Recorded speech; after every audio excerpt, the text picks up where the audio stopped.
여러분, 예일대학교 최상위 엘리트 학생들이 1년 동안 가장 많이 하는 게 뭔지 아세요? 챗GPT 쓰기? 코딩? 아니에요. 바로 낡은 책 읽기입니다.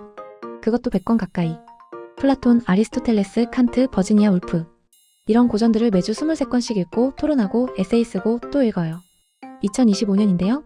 AI가 3초 만에 요약해주는데요. 근데 이 아이들은 왜 아직도 책장을 넘기고 있을까요? 오늘 그 비밀 같이 풀어볼게요. 요즘 부모님들 걱정 진짜 많죠. 우리 애 책 안 읽어요. 유튜브 숏폼만 보고 긴 글은 못 읽어요. 문해력 떨어진다는데 어떻게 키워줘야 할지 모르겠어요. 실제로 최근 통계 보면 한국 청소년 10명 중 3명이 교과서 한 페이지를 읽고도 내용을 제대로 이해 못한다고 해요. 심지어 대학생 중에도 A4 한 장짜리 보고서를 제대로 요약 못하는 경우가 늘고 있대요. 그런데 이거 사실 한국만의 문제가 아니에요. 미국도 유럽도 똑같이 고민하고 있어요. 그래서 예일은 오히려 더 극단적인 선택을 했습니다. 우리는 고전으로 돌아간다. 이 프로그램 이름이 디렉티드 스터디스, 줄여서 DS예요. 예일 신입생 1,500명 중에 딱 125명만 선발돼요. 성적 최상위, 에세이 뛰어난 학생들만 들어갈 수 있는 명예 프로그램이죠. 이 친구들이 1년 동안 뭘 하냐면요. 철학, 문학, 역사, 정치 분야의 원전을 읽어요. 원전이요. 플라톤의 국가, 단테의 신곡, 니체의 선악의 저편, 버지니아 울프, 도스토옙스키. 한 학기에 40에서 50권. 일주일에 300에서 500페이지씩 읽어야 해요. 그것도 영어 번역본이 아니라 가능하면 언어로. 보통 학생들은 미쳤다고 해요. 근데 이 프로그램 졸업생들 나중에 보면 대법관, 외교관, 대학 총장, 작가, 사회운동가. 엄청난 비율로 리더가 돼요. 왜 그럴까요? DS 수업은 강의가 아니에요. 교수 1명에 학생 12명에서 15명이 둥글게 앉아서 그냥 대화를 해요. 근데 이 대화가 보통이 아니에요. 예를 들어볼게요. 어느 날 수업 주제가 플라톤의 국가 7권이었어요. 동굴의 비유 아시죠? 사람들이 동굴 속에서 그림자만 보고 살다가 한 명이 밖으로 나가서 진짜 태양을 본다는 이야기. 교수가 학생들한테 이렇게 물어봐요. 이 사람이 다시 동굴로 돌아가서 친구들한테 진실을 말하면 왜 사람들이 그를 죽이려고 할까? 학생 1명이 대답해요. 사람들은 자기가 믿던 게 거짓이라는 걸 인정하기 싫으니까요. 그럼 교수가 또 물어요. 그럼 그 사람은 왜 돌아간 거지? 밖에서 편하게 살면 되잖아? 책임감? 책임감? 누구한테? 모르는 사람들한테요? 왜 모르는 사람한테 책임을 느낄까?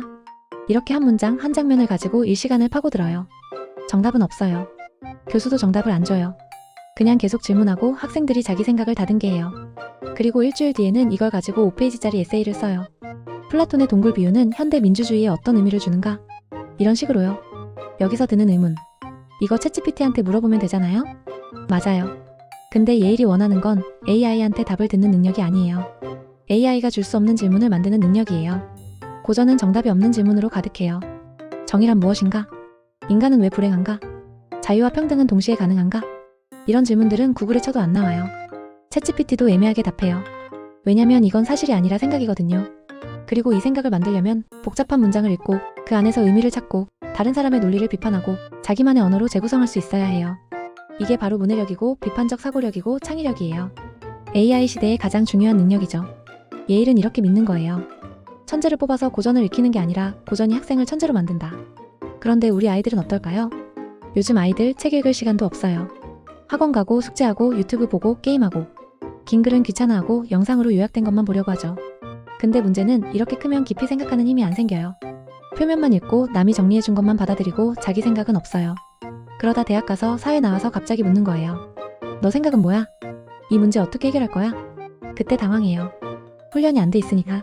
그래서 지금 우리 아이한테 필요한 건 예일식 DS 독서법이에요. 자, 그럼 집에서 어떻게 할 수 있을까요? 예일처럼 플라톤 읽으라는 건 아니에요. 너무 부담스럽죠.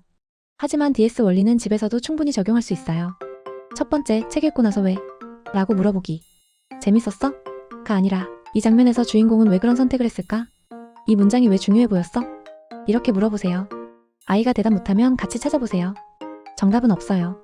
두 번째, 한 문단을 읽고 자기 말로 다시 표현하기. 책 한 페이지를 읽었으면 이 내용을 내 친구한테 설명한다면 어떻게 말할 거야? 이렇게 물어보는 거예요. 읽는 것과 이해하는 건 달라요. 자기 언어로 바꿔야 진짜 이해한 거예요. 세 번째, 책 한 권당 질문 하나 만들기. 책을 다 읽었으면 이 책에서 제일 중요한 질문이 뭐였어? 이걸 같이 이야기해보세요. 질문을 만드는 힘이 곧 생각의 깊이예요. 네 번째, 주 1회 5분 토론 시간. 거창할 필요 없어요. 저녁 먹으면서 오늘 읽은 책에서 가장 인상 깊었던 문장 하나씩 이야기해볼까? 이것만 해도 돼요. 다섯 번째, 부모도 같이 읽기. 이게 제일 어려운데 제일 중요해요. 아이한테만 책 읽어라고 하면 안 먹혀요. 엄마 아빠도 같이 읽고 짧게라도 의견을 나눠보세요. 엄마는 이 부분이 좀 이해가 안 가더라. 너는 어땠어?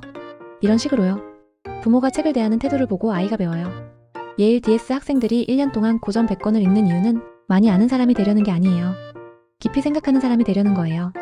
AI는 정보를 줄 수 있어요. 하지만 그 정보로 뭘 할지, 어떤 질문을 던질지는 사람만이 할 수 있어요. 그리고 그 능력은 어릴 때 어떤 문장을 만나왔는지가 결정합니다. 우리 아이가 유튜브 쇼폼만 보고 크면 3초짜리 생각밖에 못해요. 하지만 좋은 책, 깊은 문장을 만나면 평생 쓸 생각에 근육이 생겨요.